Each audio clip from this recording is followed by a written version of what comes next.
Bonjour tout le monde, j'espère que vous allez bien. Bienvenue dans Voix libre, le podcast où la parole se libère et les histoires se racontent.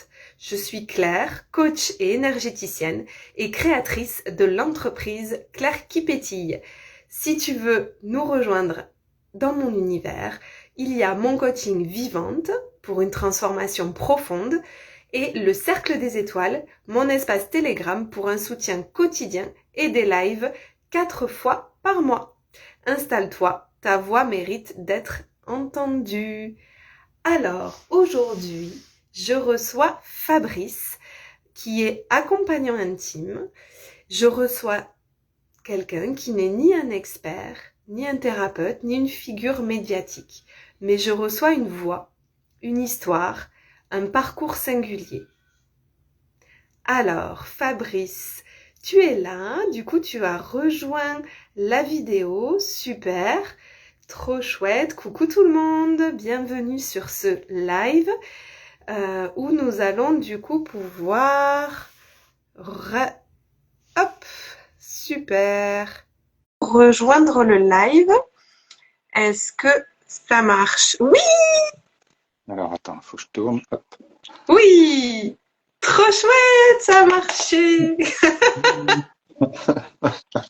Coucou Jérém! Merci pour ta présence. Alors, comment vas-tu, Fabrice?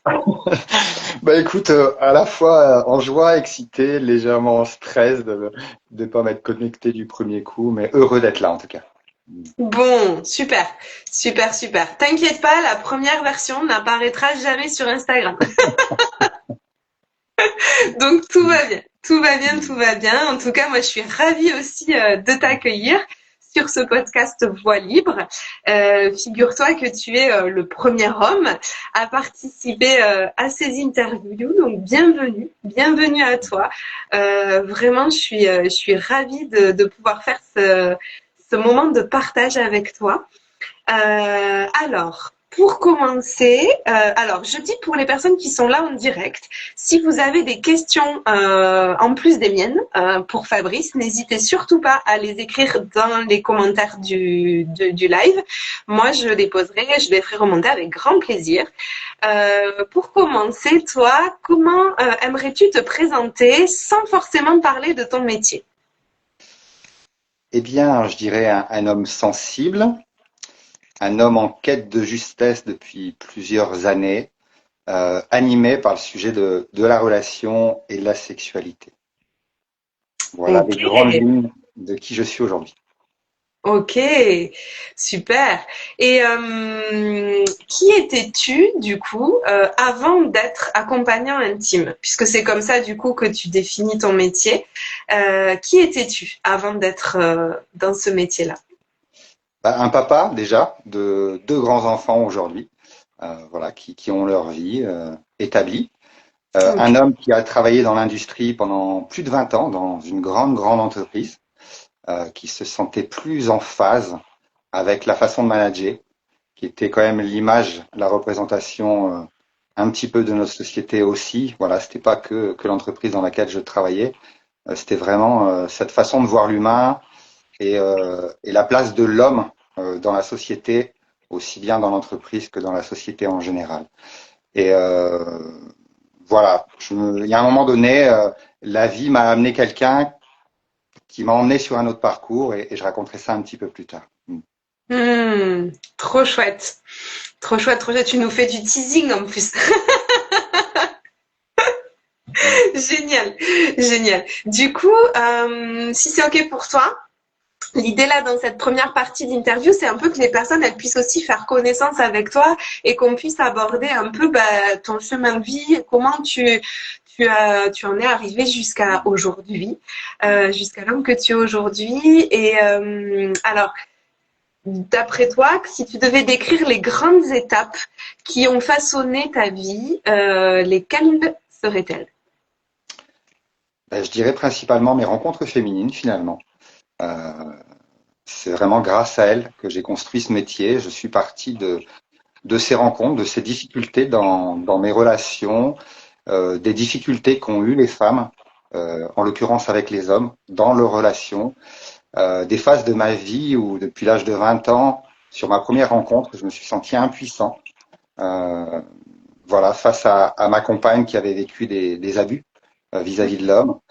Et je crois que j'ai cultivé ça une grande partie de ma vie en me disant, mais un jour j'aimerais pouvoir les aider, faire quelque chose, me sentir à l'aise, ne pas les blesser par l'homme que je suis, je dirais dans la méconnaissance de certains traumatismes, de certaines violences. Et puis voilà, quand je me suis remis en question avec mon métier, eh bien, est venu un chemin qui m'a permis d'avoir des solutions, des outils pour pouvoir aider ces femmes qui, alors pas celles qui ont traversé ma vie, mais du coup pouvoir mettre au service, eh bien, mes acquis dans ce domaine-là. Super, ouais. Ok. Donc ça a été vraiment ces rencontres-là qui ont été pour toi révélatrices. Oui, après, si je rentre dans des petits détails, j'ai eu une fois une amie, un grand déclencheur, c'est une amie qui est venue me voir parce que elle était intéressée par mon état d'esprit, mes lectures, cette valeur liberté que j'avais, et puis elle voulait aller voir un coach sur Paris, un conférencier, un coach de vie. Et puis à cette époque-là, je connaissais pas le développement personnel, et quand elle m'a fait voir une vidéo de sa prestation, son énergie m'a parlé. Et je me suis dit, bah ok, allez, c'est l'occasion de passer un week-end sur Paris et puis on se lance. Et ce qui a été drôle dans cette histoire, c'est que elle n'est pas venue parce qu'elle avait un entretien d'embauche le lundi et qu'à l'époque, la SNCF faisait grève. Donc elle avait peur de ne pas pouvoir revenir euh, pour son entretien d'embauche. Et j'y suis allé seul en me demandant ce que j'allais faire là. Et puis pour moi, ça a été une révélation. C'était le début d'une remise en question et de changer ma vision de la vie. Euh, en l'occurrence par rapport à moi et puis à mon métier et à la vision complète de la vie. Je dirais qu'il y a eu ça, mon divorce, qui a remis aussi en question tellement de choses chez moi, mes deux burn-out que j'ai eu dans cette grande entreprise, où à la deuxième fois, je me suis dit c'est plus possible. Et puis, du coup, pour revenir sur ce coach que j'ai rencontré, euh, voilà, qui a été le révélateur, où je me suis dit, ben voilà, je me lance, je pars dans un autre domaine, quelque chose qui me parle, jusqu'à aller construire cette vie sur mesure et ce métier sur mesure. Super. C'est qui ce coach du coup, par curiosité? David Laroche, Ah, yes. un jeune coach, et à la fois il est plus si jeune que ça. C'est juste il a débuté très tôt, et moi je me suis vraiment retrouvé dans son énergie. Yes, yes, j'adore aussi. J'adore aussi. Et on a une question là du coup de Jérémy qui nous demande pour toi l'accès à ta sensibilité, est-ce qu'il a été direct ou est-ce qu'il a fallu que tu le découvres, que tu la découvres d'ailleurs? Je fais un pouce parce que ça fait partie d'une pichenette dans ma vie qui a déclenché quelque chose. J'étais devant un film de super-héros, un Marvel. C'était une version Spider-Man que j'ai trouvé beaucoup plus humanisée, et ce mot est pas anodin. Et j'ai eu des larmes devant ce film. Et ça, j'avais plus de 40 ans. Et bah oui, ce jour-là, il s'est passé quelque chose en moi. J'ai même été devant mon miroir. Je me suis pris en photo. J'avais deux larmes sur mes lunettes. Et c'est drôle parce que j'avais cette sensation de m'observer, comme si mon visage était figé, comme si l'image devant le miroir était figée et que j'étais en train de m'observer. Et je crois que pour la première fois de ma vie, j'ai touché quelque chose de l'ordre de la vulnérabilité, de la sensibilité à cet instant précis, en fait. Yes, ça me fait des frissons quand tu partages. Euh, yes, mais ça c'est tellement bah je trouve très beau comme partage et c'est génial de pouvoir entendre en fait ces moments de vie parce que du coup ben en fait ça donne oui, ça donne accès vraiment à ce que tu vis toi, ça donne accès à ce que tu ressens. On capte vraiment voilà tes ressentis, tes sensations à travers tes mots et c'est très chouette. Du coup, avant de faire ce métier, qu'est-ce que tu cherchais profondément? Là, j'ai des frissons quand tu me parles, et pourtant, j'ai pas la réponse. Mais en tout cas, ta question vient toucher quelque chose chez moi. Je crois que ma quête depuis l'âge de 13-14 ans, où je faisais des vœux quand il y avait des étoiles filantes, j'ai toujours fait le vœu de me sentir en paix et en joie. Et Hmm. je crois que ma quête, elle est encore là, cette quête de sérénité. Et ma sérénité, elle passe par ce besoin que j'ai encore aujourd'hui d'être juste, juste vis-à-vis de moi-même, dans mes choix, dans ce que je fais. C'est pour ça que j'ai quitté cette grande entreprise pour construire mon métier, pour avoir cette vie qui me correspond tellement. Et, euh, et cette quête de justesse, je pense, vis-à-vis des femmes. Voilà, il m'est arrivé sur mon chemin que des femmes soient blessées par mon comportement, par mes mots, euh, par mes réactions que je maîtrisais pas. Euh, et je crois que ce qui m'anime aujourd'hui, et mon métier m'a tellement fait grandir aussi dans cet espace relationnel de communication. J'ai fait des formations de communication et c'est une base tellement importante dans les accompagnements que je propose qui fait qu'aujourd'hui, je grandis encore. Cette relation que j'ai en ce moment, le couple que j'ai en ce moment, me permet de voir à quel point j'ai grandi aussi. Et ouais, c'est ma quête, la justesse. Yes, la justesse. Trop chouette. Et du coup, pour continuer un peu dans ce parcours par rapport à ton métier actuel, comment ce rôle-là d'accompagnant intime, il est arrivé dans ta vie, du coup? Alors, tu nous as parlé un petit peu des différentes rencontres hein, qui ont pu aller vers ce métier-là, mais je veux dire, ça, c'est venu, j'imagine, toucher aussi à certains endroits de toi, parce que des hommes qui rencontrent des femmes blessées, il y en a plein, et tout le monde ne se dirige pas vers ce genre de métier-là, et vers ce métier-là en tout cas. Donc, toi, qu'est-ce qui t'a amené et comment c'est apparu pour toi? Eh bien, c'est apparu justement lors d'un premier séminaire en développement personnel. Donc, quand j'ai été voir ce conférencier pour une première soirée, eh bien, j'ai signé sur un engagement d'un an et demi pour être coaché, moi, en groupe. Et du coup, j'ai eu 7 week-ends, je crois, à l'époque, où je suis monté sur Paris. J'habitais dans le sud de la France à l'époque. Et dès le premier week-end, en fait, voilà, il y a un moment donné, j'étais en état modifié de conscience et il y a quelque chose qui est arrivé au niveau du corps. J'ai reçu 3 phrases, je dirais. C'est ma sexualité épanouie, mes relations avec les femmes et le voyage. À cet instant précis, j'ai pas forcément compris ce qui se passait. Par contre, j'ai dit OK, c'était suffisamment puissant pour que je me rende compte que j'avais autre chose à faire que le métier que j'avais depuis plus de 20 ans. Et j'ai décidé de commencer par devenir professionnel en massage.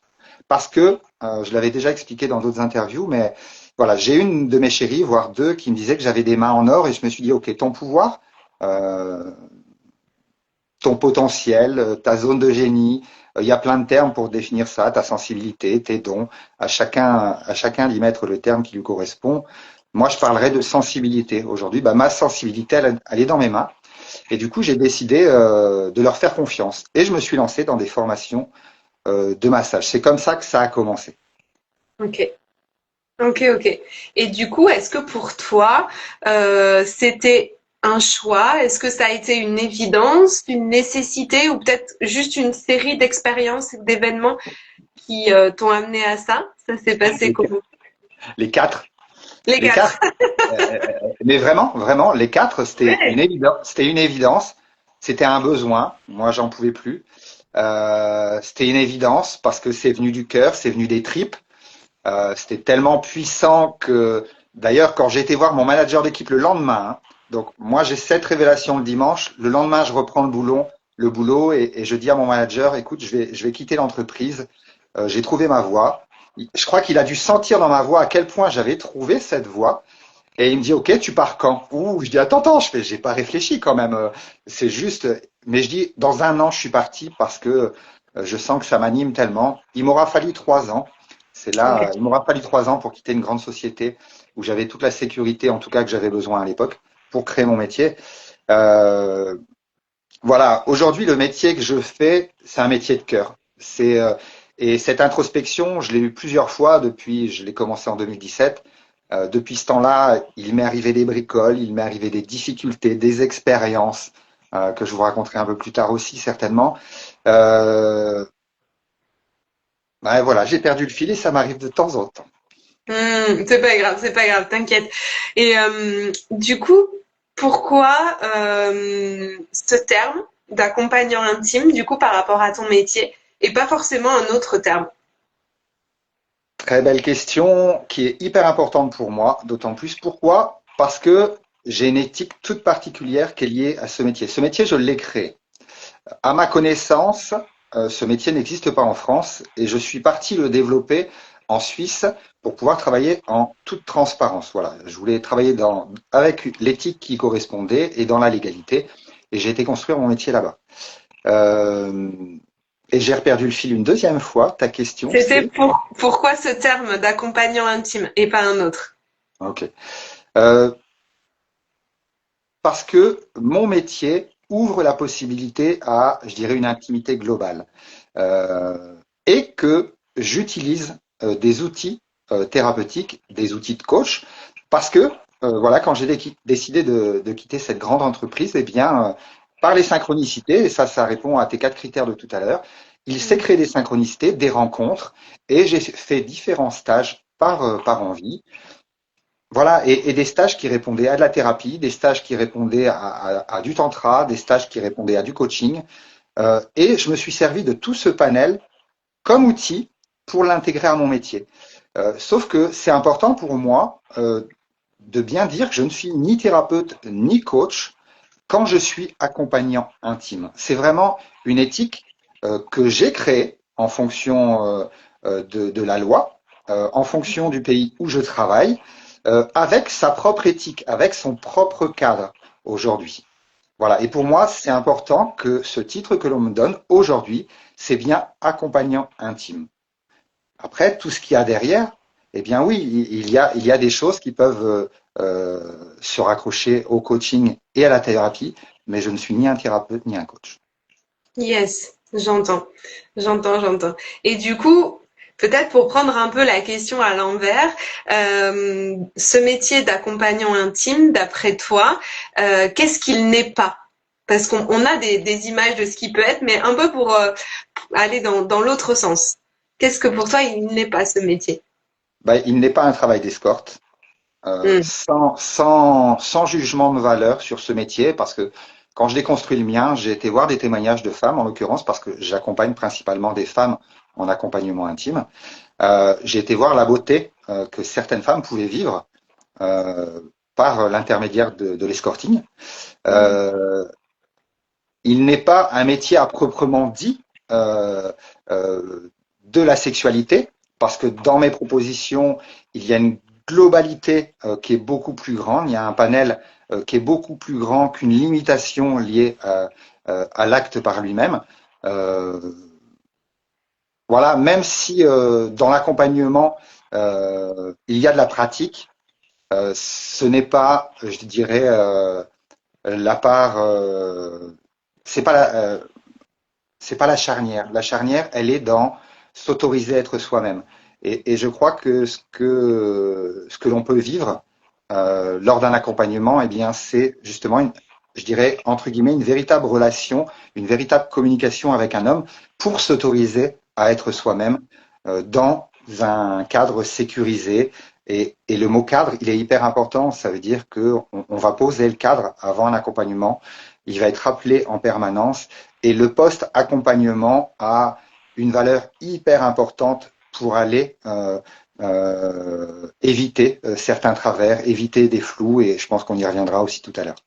Oui, oui, justement, ça fait le pont très très bien avec ce que j'avais envie d'aborder avec toi par la suite. C'est justement l'éthique et les frontières aussi qu'il peut y avoir, les incompréhensions autour de ce métier-là. Euh, J'imagine que ce métier, il peut être souvent mal compris ou mal interprété et même parfois associé à des fantasmes ou des amalgames que j'imagine tu as dû déjà vivre. Comment tu vis, toi, ce regard extérieur sur ton métier? J'ai eu des moments difficiles, j'ai eu des rejets, j'ai eu des portes fermées qui sont complètement compréhensibles parce que mon métier n'existe pas. Voilà, c'est simple, hein. Peut-être aux États-Unis. Je pense qu'il existe aux États-Unis sous un autre titre. J'ai peut-être rencontré quelqu'un en Suisse également, et il y a peut-être quelqu'un d'autre en France, mais il n'est pas affiché comme moi je l'affiche. Et du coup, forcément, vu que j'ai des termes qui viennent du monde de la thérapie ou qui viennent du monde du coaching ou qui viennent du monde du tantra, eh bien, on ramène mon éthique à celle des autres disciplines. Et forcément, les gens sont pas d'accord et ils ont raison. Mais c'est pas la même chose. En fait, mon métier sort de ces registres-là, même si j'ai des outils qui sont en lien avec toutes les formations que j'ai acquises aujourd'hui. Yes, on me dit très bonne question. Ok, bah super. Si ça vous parle, tant mieux. Et justement, par rapport à ça, ce que tu évoques, ça me fait penser à ça. Est-ce que toi, et tu en as parlé aussi tout à l'heure, est-ce que toi, j'imagine que oui, et ça m'intéresse que tu développes ce sujet-là, quelles sont les frontières que tu poses clairement dans tes accompagnements? Eh bien, je dirais qui je suis dans ce moment de vie où ces femmes viennent me voir pour des accompagnements intimes. Je suis ni un amant, ni un escorte, ni, j'allais dire, un homme de remplacement. Et encore, ça serait à mettre entre guillemets parce qu'il existe un bouquin qui s'appelle La femme de remplacement. Ce bouquin a été écrit par une jeune femme qui a travaillé pour les docteurs Master et Johnson, des grands noms de la sexologie aux États-Unis dans les années 70, où ils utilisaient un intermédiaire, une femme, pour la partie pratique de la sexualité et de la thérapie. Ça veut dire que ce métier, il existe depuis déjà des années. La seule chose, c'est qu'effectivement, j'ai l'ensemble. J'ai l'ensemble dans les accompagnements intimes. J'ai appris et j'ai développé suffisamment d'outils aujourd'hui pour prendre en charge la partie psychologique et la partie corporelle. Voilà, c'est ce qui fait aussi la force de ce que je peux proposer aujourd'hui. Yes. Et est-ce que du coup, il y a des situations où tu as dû, toi, dire non, te protéger ou t'arrêter dans un accompagnement? Oui, tout à fait. De toute façon, pour moi, le non fait partie du cadre.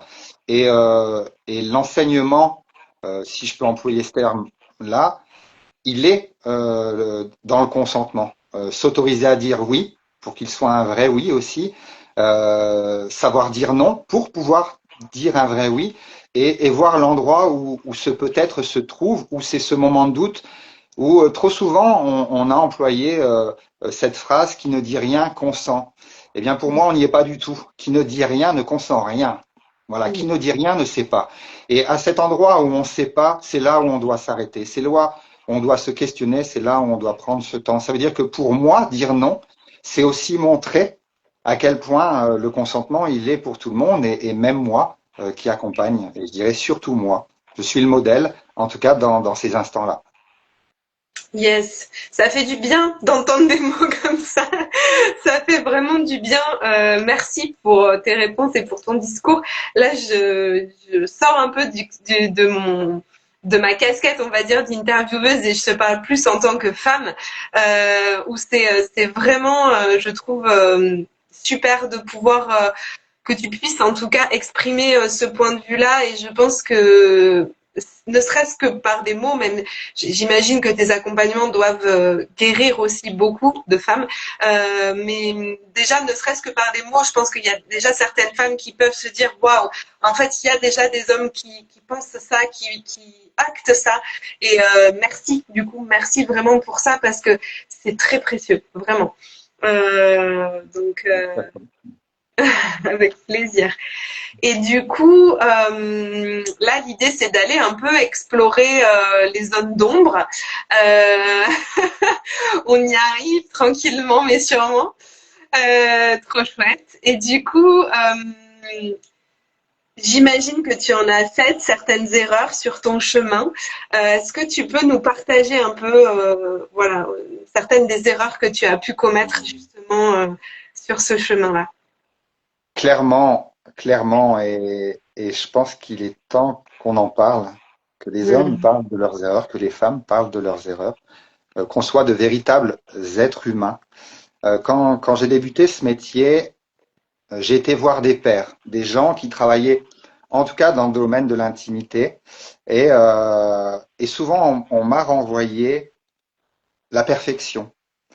Mm. Et j'ai eu des formations, j'ai reçu des leçons, des enseignements qui m'ont posé un cadre, une éthique, mais qui était intellectuelle. Et je sais aujourd'hui, à l'endroit où je me trouve aujourd'hui, ce tournant de ma vie, où j'ai cette intention de créer une école. Alors, j'ai appelé ça école pour le moment. Peut-être que ça changera. Ça sera peut-être un autre terme un peu plus tard. Mais justement, pour définir cette éthique et ce cadre qui est juste primordial dans tous les métiers de soins, mais d'autant plus dans le mien. Je sais que, bah oui, j'ai fait des erreurs.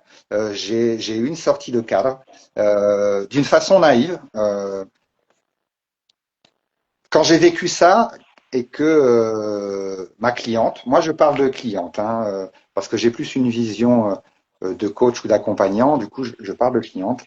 Voilà, où à un moment donné ça a déclenché quelque chose chez elle quelques temps après. J'ai tout mon être qui me disait, mais en fait, je changerai rien. Parce que j'ai toujours cette vision spirituelle de tout est juste. Tout Mm. est juste et que, comme moi dans ma vie où j'ai vécu des moments de difficulté, je savais qu'il y avait un cadeau derrière, qu'il y aurait une transformation grâce à ça. Et grâce d'ailleurs à ce que j'ai vécu de difficile suite à ma sortie de cadre, eh bien, ça m'a permis de revoir mon cadre et de revoir ma justesse et aujourd'hui d'en écrire une charte.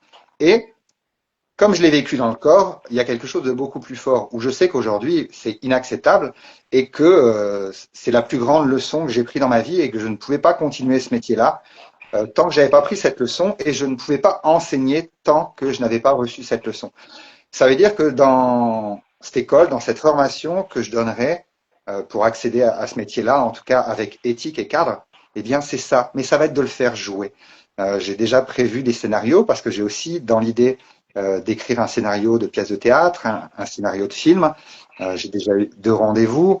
Mais pourquoi? Ça veut dire que ça va permettre de rentrer dans l'humain plutôt que dans une conception mentale de ce qu'est l'éthique, de ce qu'est le cadre, mais de pouvoir le vivre dans le corps pour se rendre compte, se mettre à la place de la cliente où il y a eu cette sortie de cadre et il y a trop d'abus, même dans des activités de ce genre-là, de se dire non, c'est pas possible en fait, c'est pas possible. Mais pour moi aujourd'hui, ce que j'ai envie de transmettre, c'est un peu ce que tu as ressenti tout à l'heure. Tu l'as ressenti dans le corps, ce que je t'ai expliqué. Mm. Ça veut dire qu'il ne faut pas que ça soit au niveau de la tête, il faut bien que ça soit au niveau du corps, mais en plus, il faut l'avoir joué dans le rôle de l'accompagnant ou de l'accompagnante, parce qu'il y aura aussi des femmes accompagnantes comme des hommes en fait, hein, et quel que soit le genre d'ailleurs, hein, pour accompagner la sexualité dans sa globalité, et bien d'aller le vivre dans le corps pour que ça soit une éthique intérieure et pas une éthique morale et intellectuelle. Voilà, les plus grosses difficultés que j'ai pu vivre, eh ben, elles m'ont amené à réguler cette justesse en moi, poser plus de cadres, améliorer mon post-accompagnement pour éviter justement des dépendances affectives. Et ça, on y reviendra parce que c'est peut-être la chose la plus touchy dans mon métier. Voilà, je vais arrêter là pour le moment. Ouais. Et du coup, peut-être que ça va te permettre d'en parler un petit peu, mais avec le recul, toi, qu'est-ce que tu ferais autrement, justement? Est-ce que c'est dans ce post-accompagnement? Est-ce que c'est dans d'autres phases, justement, de ton accompagnement? Est-ce qu'il y a des choses que tu ferais autrement, avec le recul maintenant? Ben, c'est déjà le cas, hein. Oui. J'ai rectifié des choses, j'ai changé ma charte, j'ai changé mon poste accompagnement en fixant une date minimum avant une reprise de contact. S'il y a besoin de garder un lien, il reste professionnel et rémunéré entre la fin de l'accompagnement et le rendez-vous bilan que je vais fixer un certain nombre de semaines après. L'idée, c'est de défusionner, c'est de se détacher et à ne pas confondre entre attachement affectif et dépendance affective. Pour moi, l'attachement, il y a quelque chose de sain, de normal. À partir du moment où on vit des moments agréables à quelqu'un, eh bien, on est attaché à quelque chose, hein, comme plein d'autres exemples dans la vie. Mais cette dépendance, par contre, elle peut briser, elle peut déconstruire, elle peut faire souffrir. C'est là où pour moi il y a une vigilance, et c'est pour ça que je peux refuser aussi un accompagnement avec une personne si cet accompagnement n'est pas fait pour elle. Il y a peut-être d'autres étapes à franchir avant de faire un accompagnement intime de ce type-là. Et Oui. dire non à une femme ou à un homme pour une femme qui accompagnement, c'est aussi être responsable. Bien sûr. Et oui, oui, oui, complètement, complètement. J'entends complètement ce que tu partages. Et est-ce que justement, qu'est-ce que ce métier, toi, t'a obligé à regarder en face chez toi? Ça m'a permis de voir, en tout cas, que j'avais cette capacité de gérer mes pulsions et de mettre mes pulsions au service et non pas de me servir de la personne que j'accompagne pour me faire plaisir. Par contre, je me suis fait coacher aussi, moi, pour m'autoriser à avoir du plaisir, parce que je me suis bien aperçu que dans mes accompagnements, j'avais besoin d'être authentique et d'avoir quelqu'un en face de soi qui prend du plaisir à ce côté rassurant aussi de dire je suis aussi capable de donner du plaisir à l'autre, même si je rectifie souvent, on s'autorise à avoir du plaisir. C'est pas l'autre qui nous en donne. C'est comme l'orgasme, c'est pas l'homme qui donne un orgasme aux femmes, c'est bien une femme qui va, par le lâcher prise, par la sécurité, par la confiance, qui va Oui. pouvoir aller jusqu'à l'orgasme. Après, oui, on peut aller plus sur de la technique. La technique va apporter certaines choses, mais ce qui est avant tout primordial, c'est se sentir en sécurité pour pouvoir lâcher. Donc, c'est pas apprendre à lâcher, c'est apprendre à se sentir en sécurité ou trouver un contexte sécure pour que l'autre puisse être dans un contexte favorable à l'orgasme. C'est hyper intéressant. Ben, je pensais pas du tout découvrir tout ça aujourd'hui. C'est hyper intéressant. Je trouve ça passionnant.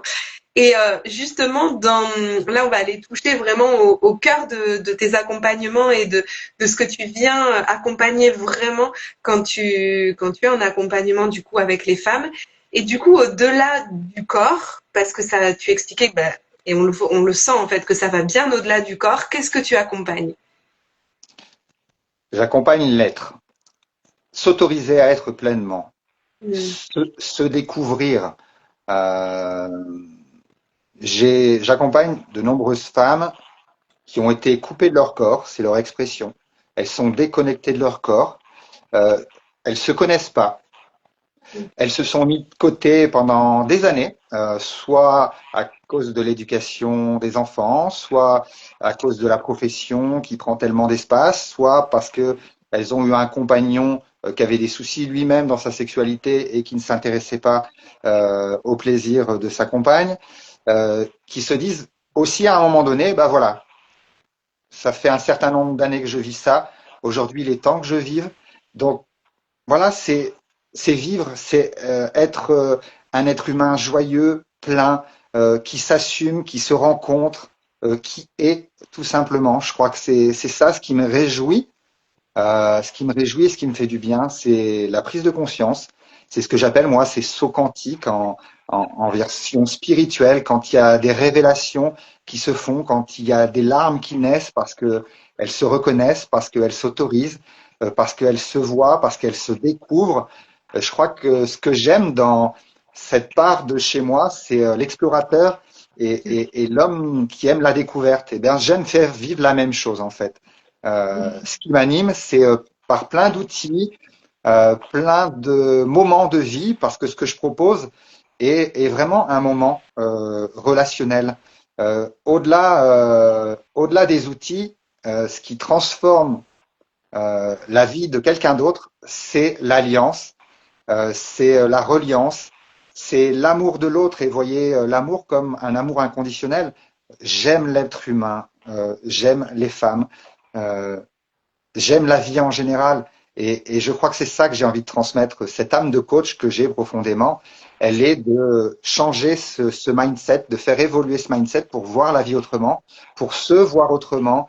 Et voilà, s'aimer, tout simplement. Trop chouette. Super. Merci beaucoup. Et du coup, quand on a préparé un peu l'interview avant de la faire, justement, bah, tu m'expliquais que voilà, tu avais eu plusieurs conjointes et que bah, actuellement, en fait, tu étais aussi en couple, voilà, et que ça se passait particulièrement bien, voilà, dans ta relation de couple et que ta compagne pouvait vraiment vivre avec toi. En tout cas, alors ma question elle est là justement. Comment ça se passe dans la relation de couple, en tout cas, enfin pas forcément de manière intime, mais comment ça se passe dans cette gestion, en tout cas, du couple et de ce métier d'accompagnant intime. Comment ça Mm. cohabite tout ça? Mm. Bah déjà, j'ai envie de dire, pour moi, c'est un socle qui est important et je trouve ça inspirant parce que j'ai eu souvent cette réflexion de dire, ah, mais Fabrice, tu vas avoir du mal à trouver une compagne, tu te rends pas compte avec le métier que tu fais. Oui, certes, il faut une ouverture d'esprit. Mais pour moi, ça va avec l'ouverture de cœur parce que quand on prend le temps de me rencontrer, euh, moi, j'ai fixé enfin, j'ai fixé, ça s'est fixé, je dirais, un adjectif sur mon métier. Pareil, j'étais en méditation, c'est le mot beauté. Et je crois que quand on apprend à me connaître, quand on se rend compte du métier que je fais, quand on écoute, je dirais, plutôt ces femmes que j'ai accompagnées, c'est en les écoutant que vous aurez la vérité. C'est pas en m'écoutant moi. Vous pouvez peut-être le sentir, je le transpire, je l'inspire, mais voilà, c'est l'accompagnement et c'est le témoignage de ces femmes qui montrent à quel point ce que je fais répond à un besoin et qu'il y a de la beauté derrière ça. Il répond pas à tout le monde, je vous le dis. Cet accompagnement n'est pas pour tout le monde. C'est une certitude, mais je sais également aujourd'hui que je réponds à un besoin et du coup, je crois que ma compagne, elle a su capter ça en moi. Elle voit la beauté de l'être que je suis, de l'amour que j'ai dans le cœur. Elle voit bien que ce métier m'anime. Voilà, il vient de mon cœur, il vient de mes tripes et que du coup, j'ai attiré à moi plusieurs fois dans ma vie. J'ai eu cette chance, enfin en tout cas dans cette vie d'accompagnant. Mais là, encore plus juste, je dirais, je suis fier d'avoir cette femme dans sa vie, dans ses yeux. Je vois sa fierté de l'être que je suis, tout en ayant une sexualité classique, exclusive, mais de voir simplement la beauté de ce métier tel qu'il est. C'est super beau. Euh, et du coup, tu l'as un peu expliqué. Toi, qu'est-ce que les femmes, elles viennent chercher justement dans ton accompagnement, peut-être sans toujours te le formuler au départ. C'est peut-être d'autres demandes qui viennent en premier, mais toi, qu'est-ce que tu décèles dans ce qu'elles viennent chercher dans cet accompagnement? Ouais, j'ai répondu à ces questions sous plein de formes différentes, effectivement. Mm. Être soi-même. Je crois que la quête, elle est d'être soi-même, même si elles ne s'en rendent pas forcément compte, parce que Eh euh, oui. j'ai accompagné suffisamment de femmes qui se rendent pas compte de leur potentiel, en fait, de leur Mm. puissance de femme, de leur puissance sexuelle. Elles se rendent pas compte parce qu'elles sont à un moment de leur vie où elles ont perdu confiance en elles. Euh, Elles viennent chercher, je pense aussi, une reconnexion avec l'homme, euh, Mm. une, une réparation entre guillemets avec l'homme. Parce que ce qui est le plus dur pour la majorité des femmes que j'ai accompagnées, c'est déjà de m'appeler moi en tant qu'homme. Eh oui. Euh, c'est de faire appel à moi sur ce domaine-là, parce que c'est quelque chose de très très intime. Et c'est pour ça ça demande un niveau de conscience et de confiance et Bien un sûr. état de présence pour atteindre cette justesse. Donc, comme je te disais tout à l'heure, une reconnexion au corps, euh, une réconciliation avec soi-même, une Mm. réconciliation avec l'homme, une exploration de qui elles sont, jouer, s'amuser aussi, la joie. C'est ce qu'on me demande le plus régulièrement aussi dans mes accompagnements, c'est que ça soit joyeux, que ça soit ludique, que ça soit fun en fait. Pour moi, tous ces sujets-là, à part quand il y a des traumatismes profonds, la communication et la sexualité devraient être quelque chose de très fun, de très joyeux. Voilà, et de ne pas avoir une quête de résultats, mais juste d'expérience, expérimenter. Ne pas arriver en venant me voir justement avec une attente de résultats, mais plutôt un chemin à explorer. On me pose des fois la question combien de temps ça va durer. J'ai jamais la réponse et je ne l'aurai jamais parce que le chemin, le rythme est vraiment différent pour chacun, chacune, et que, comme Gounel le dit dans son livre, comment on dit, Il y en il a y a le mot plusieurs. Mm. heureux dedans. Ah, c'est oui. Oh, je l'ai plus. J'ai plus le L'homme, titre. l'homme qui voulait être heureux. Ah oui, c'est ça.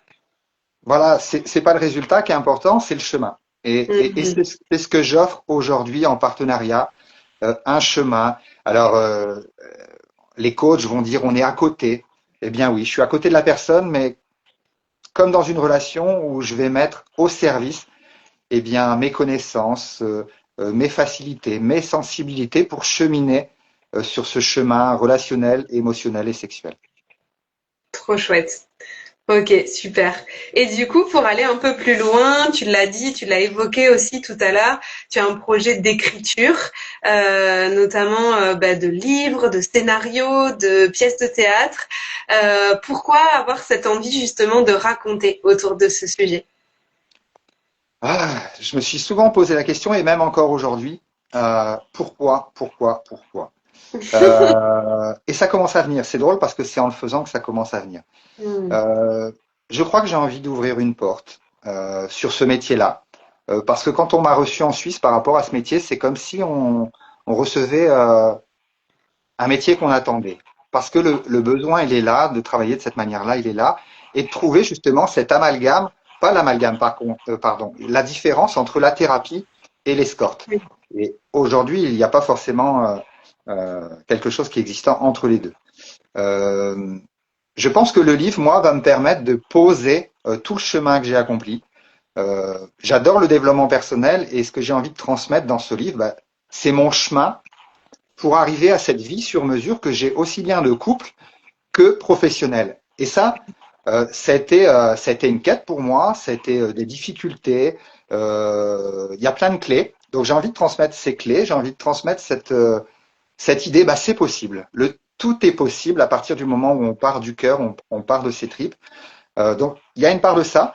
Je crois que j'ai envie de transmettre dans ce livre des clés par rapport à la relation, la communication, par rapport à la sexualité. Euh, j'ai envie de faire découvrir mon métier aussi par surprise, par étonnement, de façon romanesque. Je sais pas encore. Je sais pas encore. Ça sera à la fois beaucoup de témoignages, je pense. Je vais me servir des témoignages avec l'accord de ces femmes que j'ai accompagnées.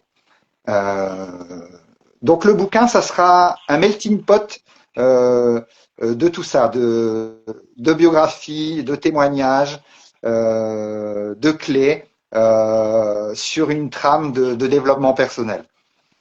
Donc Trop voilà, chouette. ça, voilà. Et cette idée est apparue dès le premier accompagnement que j'ai fait. Euh, Hmm. voilà. Et ensuite, la partie plus artistique, je dirais que c'est une facette de qui je suis. J'ai fait un petit peu de théâtre dans ma vie, pas très longtemps, et, Ouais. euh, et la sexualité m'a toujours animé. Et je me suis dit qu'un jour je ferai une pièce de théâtre sur la sexualité. Donc ça, c'est quelque chose qui est très lointain. Et, et le film, c'est pareil. J'ai toujours été inspiré par des films comme Le Secret ou des films comme Intouchable. Et il y en a d'autres. Il y a Auguste Gush, je crois, où j'ai des larmes, où je suis touché par le développement personnel des gens, quand il y a des révélations, quand les gens se transcendent, se dépassent, se libèrent, vont vers la vie qui les inspire. Et ben moi, c'est quelque chose qui m'inspire énormément. Et j'ai envie de créer un film qui va parler de mon métier, mais pareil, de façon très, très subtile, parce que l'idée, elle n'est pas de vendre mon métier, elle est de voir que derrière le métier, il y a le chemin d'un homme et des transformations féminines.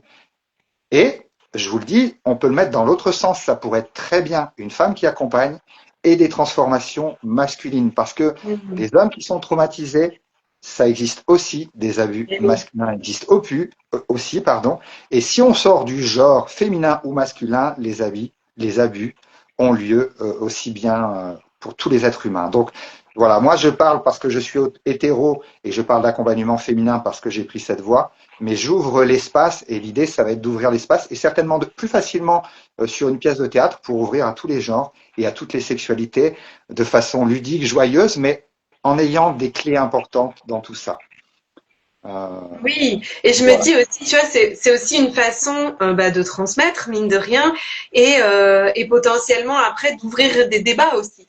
Tu vois, je pense notamment au scénario ou à la pièce de théâtre. C'est pour moi aussi des opportunités derrière d'ouvrir des débats, des questionnements, voilà, des discussions justement autour de ce sujet-là et que tu puisses toi aussi apporter ton expertise et ton expérience autour de ça.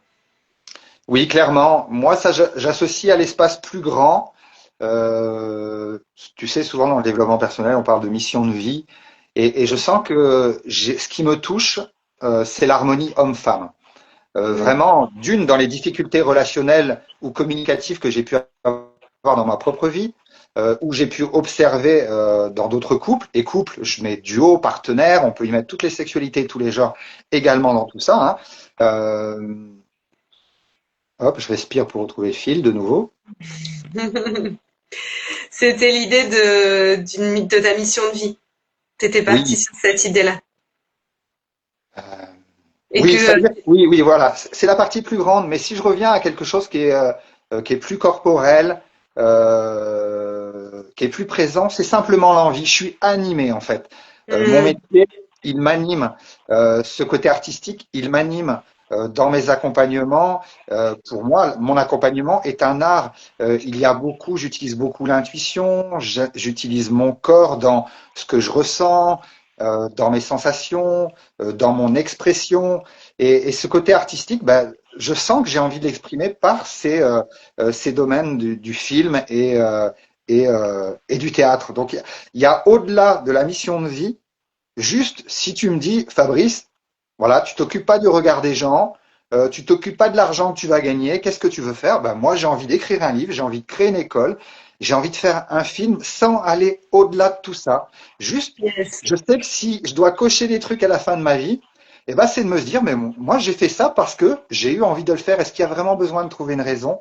Oui, si je fouille, tu vois, là, j'ai des larmes qui montent, j'ai mon bras qui a des poils relevés. Donc oui, je sais qu'il y a quelque chose de beaucoup plus grand que mon simple ego qui a envie de se faire plaisir. Mais pour moi, c'est la totalité. Mm. Il y a Laurence qui nous dit, je connais une très bonne plume. Eh bien, merci pour le partage. Trop chouette. Euh, du coup, tu parlais ouais, d'ouvrir une école. Tu en as parlé assez longuement tout à l'heure et c'est passionnant.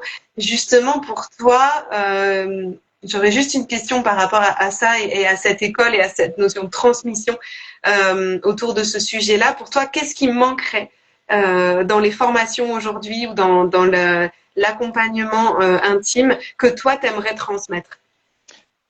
Ben, je crois que c'est ça. C'est vivre l'éthique et vivre le cadre, mais dans le corps. Et Ok. pas par une leçon. Le faire Hmm. vivre, le faire vivre, le faire vivre. Et d'ailleurs, tu vois, je pense que la première étape pour moi sera de former. J'aime pas forcément ce mot-là, mais je le mets plus avec transmission et transmettre quelque chose. Euh, c'est un peu comme ce que tu m'as écrit pour ce live. J'ai pas la prétention de vous apprendre quoi que ce soit. L'idée, elle est de vous faire vivre quelque chose par le chemin que j'ai parcouru, par ma propre expérience. Et je me sens hyper aligné aujourd'hui pour. J'ai eu l'appel d'un homme qui m'a appelé il y a quelque temps parce que mon métier, il se posait des questions. Et je crois que ce que je peux transmettre aujourd'hui, ben, c'est cette éthique que Hmm. j'ai appris, mais appris par le vécu. Et ce cadre aussi que j'ai créé, mais par le vécu. Et pas parce Hmm. que je dois le faire, mais parce que c'est juste. C'est juste pour moi. Moi, j'ai une coach, je suis suivi aussi. Je suis, voilà, j'ai des covisions, des supervisions. Je suis suivi aussi par rapport à ce que je fais. Et dans tous les partages que j'ai pu faire, euh, ce qui paraît important pour moi, c'est que ça vienne du corps, hein. Je reviens toujours au corps et c'est primordial dans les accompagnements, revenir au corps, l'émotionnel, ramener au corps, mais ramener à quelque chose de juste. Ça veut dire ne pas avoir un cadre parce qu'on a peur d'être illégal, ne pas ramener de l'éthique parce qu'on veut correspondre à la loi. Non, mettre de l'éthique et du cadre parce que c'est juste pour soi. Parce que d'une, moi, je me sens en phase quand je tiens une éthique et un Hmm. cadre, je me sens en phase. Ça permet à la personne d'éviter la confusion et le flou, et je l'ai créé. Ça m'est arrivé 2 fois dans ma carrière. J'en ai payé le prix. Ces femmes en ont payé le prix. Et aujourd'hui, si je veux continuer dans un métier de cœur ben c'est plus possible, c'est pas possible. Mais Mm. il faut que ça se ressente de l'intérieur, que cette justesse, elle est importante pour soi et pour l'autre, et que c'est un véritable métier. Moi, je l'ai créé en partant de ce que j'aime, et c'est en déposant le bilan de ma société il y a 2 ans que je me suis rendu compte que je n'étais pas un véritable chef d'entreprise et que quand je me suis repositionné, que j'ai refait des méditations, que j'ai fait des moments d'introspection, que j'ai eu des co-visions, que j'ai vu que c'était mon métier de cœur, j'ai dit ok Fabrice, si c'est un métier, tu dois être carré, tu dois être clair, tu dois pas amener à la confusion. Et c'est ce qui m'a Mm. amené à rectifier mon cadre, mes chartes, mes postes accompagnement et qui me donne aujourd'hui cette envie et, et cette justesse aujourd'hui d'accompagner sur mon métier, mais en fait pas pour apprendre à être accompagnant intime, juste apprendre à être juste, Eh oui. cadré, d'une façon de cœur en fait. Voilà, aussi simplement Mm. que ça. Trop chouette. Ok, super, merci beaucoup. Euh, j'ai envie d'amener, on arrive tranquillement vers la fin de cette interview et de ce moment de partage. Et avant d'aller sur la fin, j'avais vraiment envie de t'amener vers un regard un peu intérieur, même si tu nous as déjà quand même bien livré, voilà, des parts de toi. Euh, Si tu devais résumer, on va dire ça comme ça, comment ce métier t'a changé comme homme et comme être humain surtout, au-delà du côté homme masculin, comme être humain. Je dirais que ce métier m'a fait accélérer sur mon authenticité, ma responsabilité. Je crois que là où j'ai le plus avancé, c'est sur ma responsabilité en tant qu'homme dans mon interaction avec les femmes, aussi bien dans ma communication que dans mes comportements et dans mon toucher.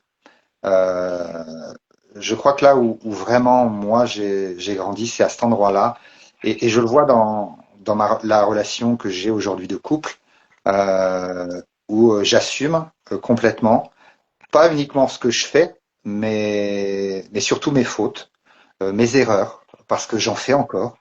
La seule chose, c'est que maintenant, j'arrive à les voir, je les reconnais. Alors ça, c'est aussi un chemin que j'ai eu avant mon métier, bien entendu, hein. Mais on va dire que mon métier a affiné tout ça. Mon métier a affiné tout ça, et c'est vraiment cette quête de l'homme juste qui est ressortie il y a peu de temps parce que j'ai demandé justement à une plume parce que je voulais faire écrire mon livre euh, avec mon témoignage, avec mes mots qui me ressemblent, qui me transpirent, bien entendu. Enfin, bien entendu, en tout cas, c'est comme ça que je voulais l'écrire. Mais où cette femme me disait, qui était auteur, elle me dit, mais Fabrice, depuis le temps que tu me parles de ce que tu veux écrire, en fait, moi, ce que je vois, c'est l'homme en quête de justesse. Et ce métier, bah, il m'a amené à grandir sur ma justesse en tant qu'homme, euh, dans mes relations, finalement, si je dézoome, d'une manière générale, avec mes parents, avec mes enfants, avec le milieu professionnel, avec mes partenaires et avec ma chérie. Je crois que c'est là où moi je remercie tout ce chemin que j'ai fait, tout mon métier, les déboires que j'ai pu vivre, les difficultés, parce que j'ai eu cette intelligence de me remettre en question, d'arrêter quand c'était plus possible et de me dire je continue pas tant que j'ai pas compris la leçon, de repartir, de refaire une erreur, de me reposer des questions, d'être en covision, de discuter, de partager et d'avancer pour voir que c'était toujours euh, bah oui, cette mission de vie, ce métier où j'utilise ma zone de génie, comme je dis en coaching, voilà quelque chose qui me tient à cœur. Super. Et j'imagine que du coup, dans ce métier-là, comme dans beaucoup de métiers d'accompagnement, en tout cas moi c'est des choses que je retrouve aussi chez beaucoup de femmes que j'accompagne, des femmes souvent qui ont du mal à prendre soin d'elles et j'imagine que tu les retrouves aussi dans tes clientes. Du coup, toi, comment en tant qu'accompagnant justement tu prends soin de toi aujourd'hui?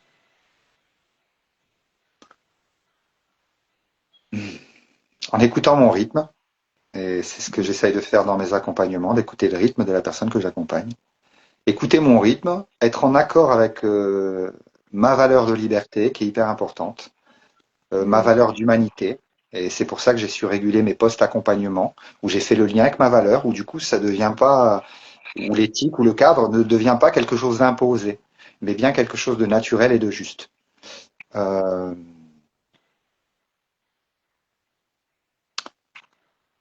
Prends du temps pour moi. J'ai choisi ce métier parce que j'avais une vie professionnelle où je faisais beaucoup d'heures supplémentaires, beaucoup d'investissements. J'étais pas suffisamment présent dans la vie de mes garçons. C'est ce qui a remis en question aussi ma profession et ma vie tout entière. J'ai revu ma vie tout entière grâce à ce métier.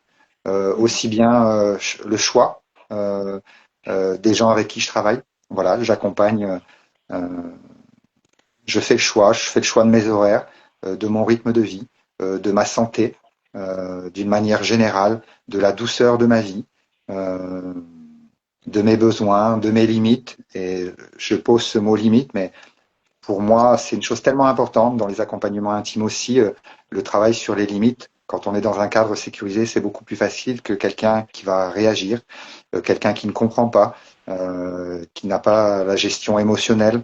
Euh, voilà tout ce que ça a pu m'apporter dans ma vie. Ok, super. Merci beaucoup. Et du coup, on arrive là vraiment maintenant sur la clôture de cette interview.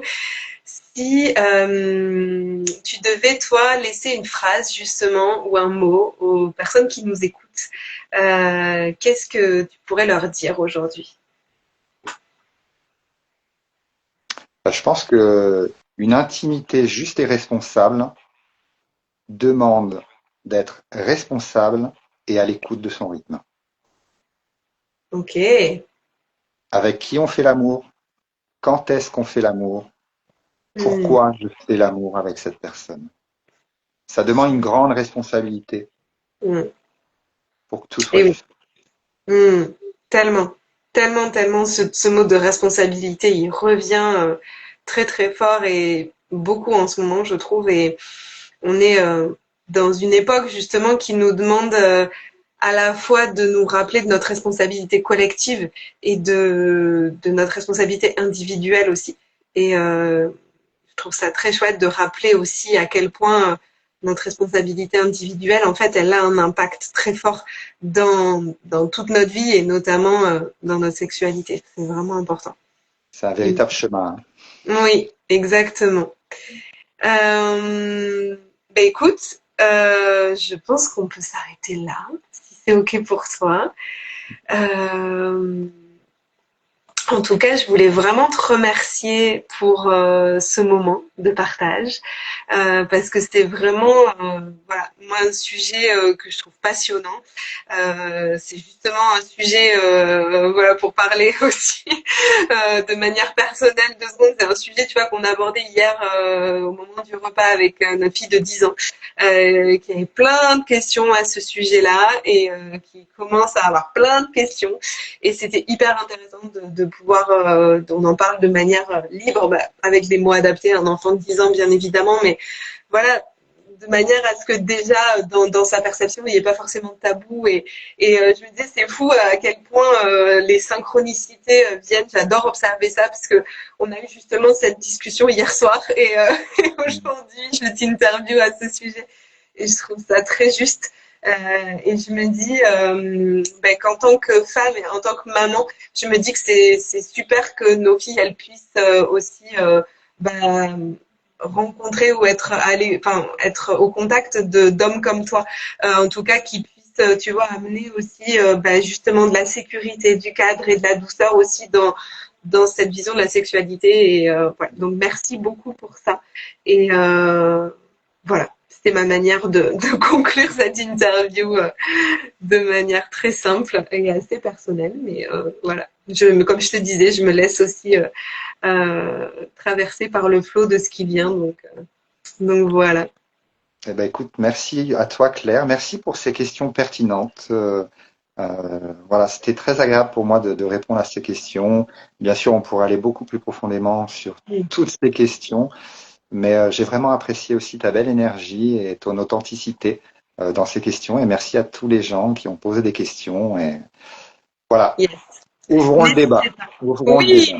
complètement. Ouvrons le débat. Et pour les personnes qui verront l'interview en replay, n'hésitez pas aussi à poster vos questions en commentaire.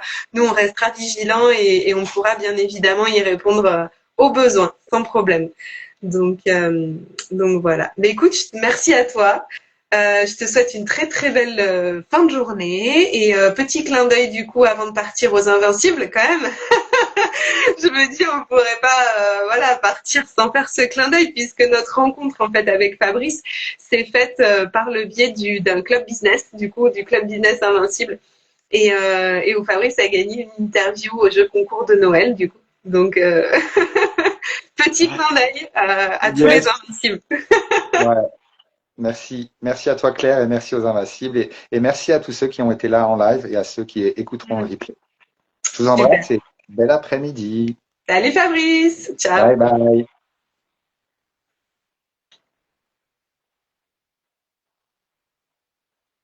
Alors, du coup, pour quitter, tu peux appuyer sur la petite croix, normalement. C'est parti. Yes. Merci beaucoup à tous d'avoir écouté Voix libre. Si cet échange t'a touché, pense à t'abonner, à laisser un commentaire ou à partager l'épisode.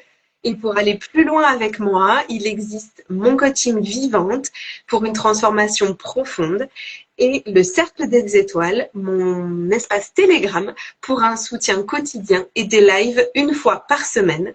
Donc tu peux retrouver toutes les infos dans la description de ce live et surtout, n'oublie jamais, ta voix mérite d'être entendue. À très bientôt dans Voix libre.